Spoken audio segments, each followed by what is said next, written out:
So the deaf chapter was really the origin of this whole project. I was assigned to write a story about deaf culture for the New York Times almost 20 years ago. I went off and met a lot of deaf activists. I had thought deafness was nothing but a disability. When I got out into the world and began meeting deaf people, I understood that for them it was an identity, it was a culture united by a shared language, it was a life that many of them loved. And many of them were angry at the idea that the cochlear implant, which had then recently been invented, was robbing them of their next generation.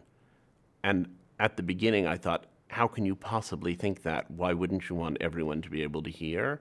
And in the end, I thought, it's every bit as valid as the gay culture I'm part of. It's every bit as valid as any of the ethnic cultures that I and other people belong to. It really struck me as quite vital and quite lively. And I felt that while I could understand why parents would want to save any individual child from the experience of deafness, because it's hard to be deaf in a hearing world, I also thought that the loss of the whole deaf culture would be a real tragedy for humanity, because I think diversity of experience is part of what makes the planet rich and worth living on.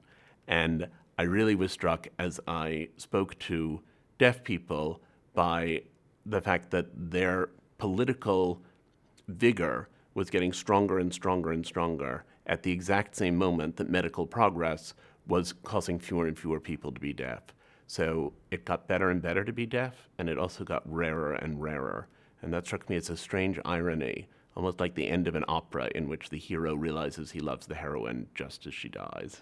That being said, I went off to northern Bali and spent some time in a village where there's a congenital form of deafness. It's a recessive gene, so it crops up unpredictably. It's afflicted people in this village for more than 200 years. Everyone in the village knows sign. And when I went there, being deaf seemed to me really not to be a disability. And when I spoke to the people there and asked them, is this person deaf? Is that person deaf? How do you communicate? They spoke about it not as if it didn't exist, but they spoke about it more the way that we would speak about how great it is to be a really great athlete, or how annoying it is not to have any sense of direction. I mean, they're qualities, they're noticeable qualities, but it wasn't preventing anyone from full participation in the life of the village. Here, I think that deaf people have an amazing and thriving culture, but I think they're excluded from a lot of the rest of what's going on. And I think that that can be very difficult, even when their culture is exhilarating and thrilling and glorious.